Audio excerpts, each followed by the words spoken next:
Okay, since I figure you don't need any lessons on how to jack up a car, I won't show you that part.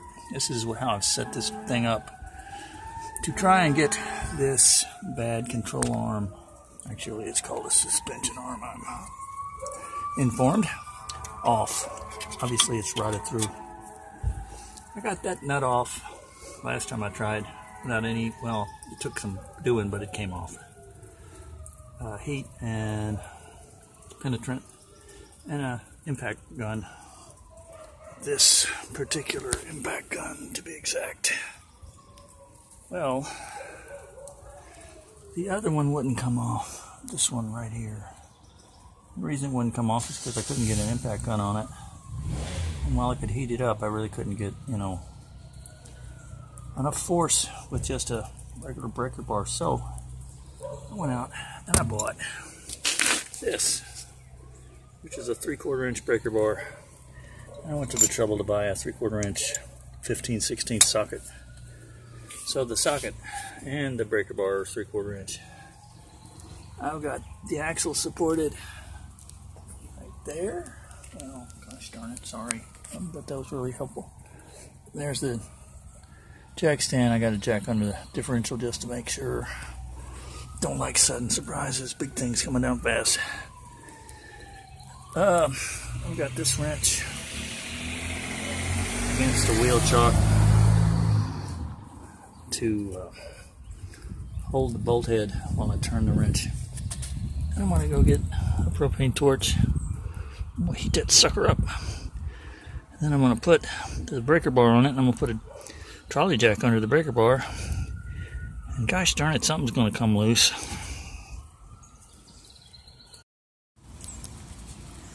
Okay, I just got this out.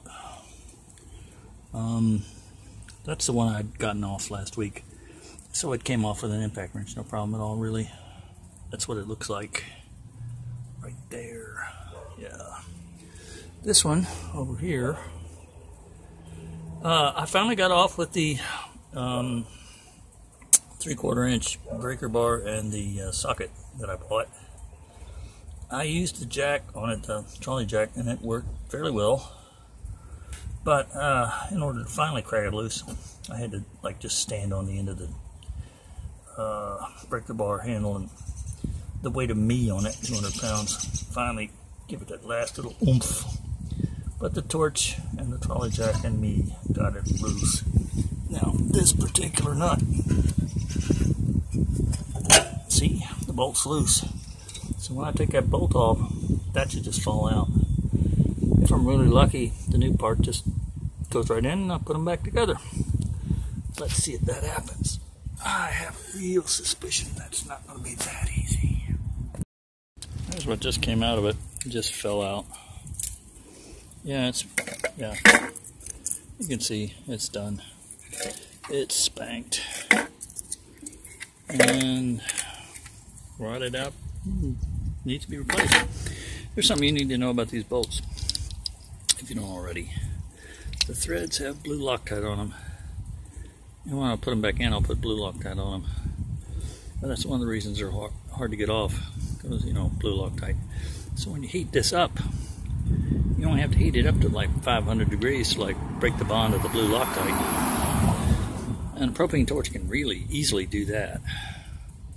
So, just a word of advice. If you got something on a suspension part, put heat on it. Because it's got Loctite on it somewhere. And it's rusted. And, yeah, so. Here's a lesson, a life lesson learned. See the part that's rusted? That's the one that came out of the vehicle. See the other one? That's the one I bought to replace it. The replacement part, I stuck a bolt in here, to match this up, to make sure they were the same length exactly. Well, let's go down here and you will see that they are not the same length. This replacement part's longer than the one that came out of the vehicle. So yeah, I'm getting ready to get mad. The fix, of course, I suppose, is to put the old one back in and buy another one that actually fits. Do not buy that. I don't know if you can see it. Don't buy that. This is a Dorman part. Yeah, I know. Should have known better. Oh, there you go. Letters are the right way. Made in China, which I don't really have a problem with. But you know, yeah, it's not the right part. It's too long. Just because I like frustration, I'm going to try and put it in, but I already know how that's going to go.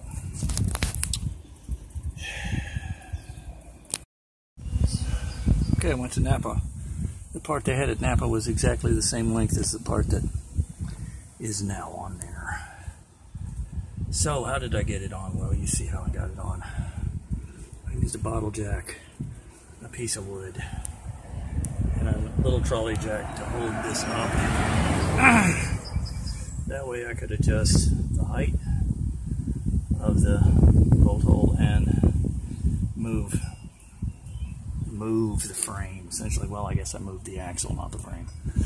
Move the axle a little over until I was able to get that bolt in there. Now, the bolt nuts was on that side. Now the bolt head's on this side. Well, that tough shit. Bolt head's going to be on this side from now on. I wasn't going to get under there and try and hammer it in. Had a better angle hammering it and working on it here, so that's where it goes. The nut's on the other side. This nut is now on there again. There's the bottle jack. There's the piece of wood. There's the trolley jack. There's the other jack. Yeah, I took all of my jacks. Plus figuring get this on there. Now I gotta get all this tightened down, torqued out, put the wheel back on it. Hopefully that'll be that. Alright, before I put this all back together, here's what the finished product looks like. There's the new one. Yeah, the bolts on the bolt heads on that side. Big deal. I stuck a, there it is, 21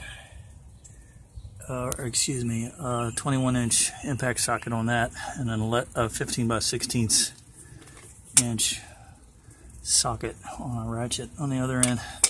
And I just blasted on it till it was as tight as I could get it, or the torque wrench could, or the impact wrench could get it.